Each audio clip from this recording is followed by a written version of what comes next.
காவேரி மகளிர் கல்லூரியில் நடைபெறும் ஃப்ரெஷர்ஸ் டே கொண்டாட்டத்தில் கருணை செம்மல் விருது பெறும் ரொட்டேரியன் டாக்டர் கே ஸ்ரீனிவாசன் கலந்து கொண்டு சிறப்பிக்கிறார். அனைவருக்கும் வணக்கம். இன்று முதலாவது சட்டசபை கூட்டத்தொடர் கவர்னர் உரையோடு தொடங்குச்சு. கவர்னர் உரை தமிழ் தாய் வாழ்த்தோட மிகவும் அமைதியாக நடந்து முடிந்தது. கவர்னர் உரையில் நமது தலைவர், அதாவது எங்களுடைய தலைவர் அண்ணன் விஜய் முதலமைச்சர், தமிழக முதலமைச்சர் அவருடைய அடுத்த 5 ஆண்டுகள் எப்படி செயல்பட போகுது, இந்த ஆண்டுகள் நம்மளுடைய எதை நோக்கி நம்ம பயணிக்கும், இந்த அரசோட விஷன் என்னவா இருக்கும், வளர்ச்சி எதை நோக்கி இருக்கும், இருமொழி கொள்கையில் என்ன நம்மளுடைய என்ன பின்பற்ற போகிறோம், அதே நேரத்தில் முல்லை பெரியாறில் எப்படி என்ன மாதிரியான ஸ்டாண்ட் எடுக்க போறோம், இது மாதிரி ஒவ்வொரு விஷயத்தையும் தெளிவுபடுத்தி இந்த கவர்னர் உரை முழுமையாக அமைந்திருந்தது. கண்டிப்பாக கொடுக்கப்பட்ட அனைத்து வாக்குறுதிகளையும் நிறைவேற்ற எவ்வாறு திட்டம் வகுக்கப்பட்டது, அதாவது சிறப்பு திட்ட அமலாக்கத்துறையின் கீழ் அனைத்து வாக்குறுதிகளையும் நிறைவேற்ற எவ்வாறு ஒரு 10 மேலோட்ட திட்டங்களுக்கு கீழே அனைத்தும் பிரிக்கப்பட்டு எப்படி செயல்படுத்தப்படும் உள்ளிட்ட அனைத்தையும் உள்ளடக்கிய ஒரு முழுமையான கவர்னர் உரையாக இருந்தது. கண்டிப்பாக பொதுமக்களுக்கும் தமிழக மக்களின் வளர்ச்சிக்கும் தமிழகத்தின் வளர்ச்சிக்கும் தமிழகத்தை முதன்மை மாநிலமாக கொண்டு போய் நிலைநிறுத்துவதற்கும் முழுமையான ஒரு அனைத்து திட்ட வடிவத்தையும் இன்னைக்கு கவர்னர் உரையில் கொண்டு வரப்பட்டிருந்துச்சு. மிகவும் சிறப்பான ஒன்று என்னன்னா, ஆரம்பிக்கும் பொழுதே எந்த பிரச்சனையும் இல்லாமல் தமிழ் தாய் வாழ்த்து, முதல்வரின் என்ன முதல்வர் என்ன ஆசைப்பட்டு இதை ஒன்றிய அரசை வலியுறுத்தினாரோ அதே போல இதே மாதிரி ஒன்றிய அரசும் தமிழகத்தில் கவர்னர் மாளிகையிலும் நடைபெறும் அனைத்து நிகழ்ச்சிகளிலும் தமிழ் தாய் வாழ்த்தோடு ஆரம்பிக்க வேண்டும் என்று முதல்வர் ஏற்கனவே இதற்கான கடிதத்தை கொடுத்திருக்கிறாங்க, வலியுறுத்தி இருக்கிறார். அதே மாதிரிதான் இன்னைக்கு இங்கேயே நடந்திருக்கு. இதை அவர்களும் அந்த சட்ட திருத்தத்தை மேற்கொண்டு தமிழ் தாய் வாழ்த்துக்கு முன்னுரிமை கொடுக்க வேண்டும் கேட்டுக்கொள்கிறோம். வேற ஏதாவது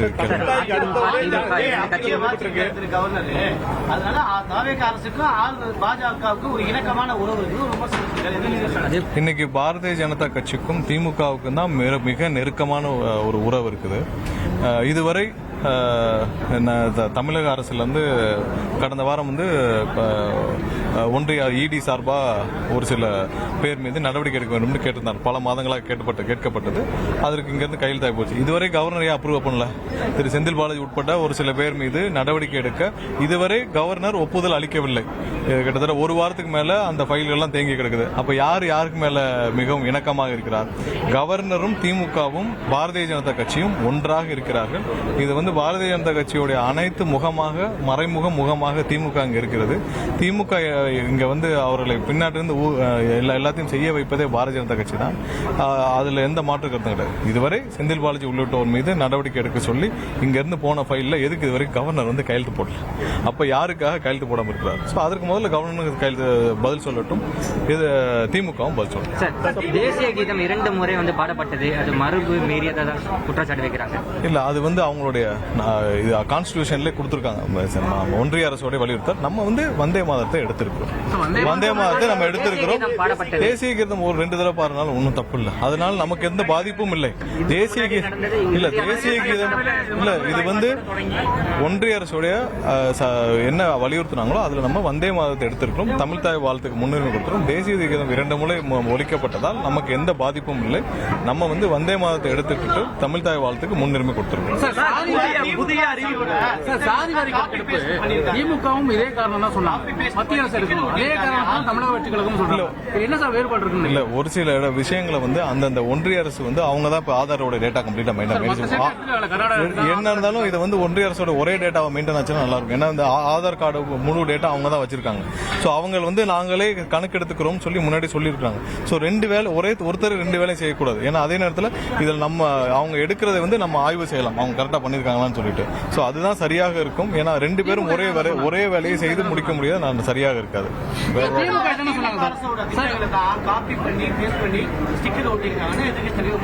இதுல இது அனைத்துமே நாங்கள் தீட்டிய திட்டம். இந்த நான் போன 2 வாரத்துக்கு முன்னாடி முதல்வர் எந்தெந்த எதை நோக்கி நாங்களுடைய வாக்குறுதிகள் என்னென்ன கொடுக்கப்பட்டோம் அதெல்லாம் நிறைவேற்றிருக்கோம். இதெல்லாம் திமுக திட்டமா? சிங்கப்பெண் திட்டம்லாம் எங்க முதல்வர் அறிவிச்ச திட்டம். ஸோ இது மாதிரி நிறைய விஷயங்கள் நாங்கள் உருவாக்கிய திட்டங்கள்.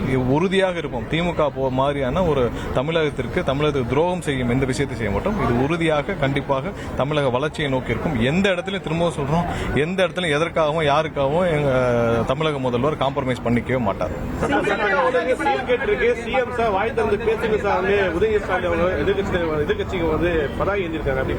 இல்ல, முதல்ல உதயநிதிக்கும் இல்ல வந்த எதிர்கட்சியினருக்கும் ஒன்னு புரியணும். இன்னைக்கு கவர்னர் உரை, இன்னைக்கு கவர்னர் மட்டும் தான் பேசுவார். கடைசியாக முதல்வர் என்னைக்கு பதில் உரை இருக்கோ அன்னைக்கு முதல்வர் பதில் உரை இருப்பார். அவங்க முதல்ல அசம்பிளியை 5 வருஷமா அவர் அசம்பிளியில் இருந்திருக்கார் எம்எல்ஏவா திரு உதயநிதி, துணை முதல்வராக இருந்திருக்கிறார்.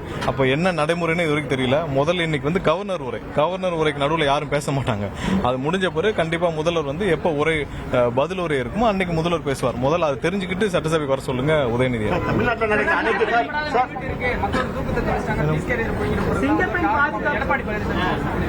இல்ல, அவருக்கு முதல்ல எங்க மின்வெட்டு இருக்குன்னு சொல்ல சொல்லுங்க.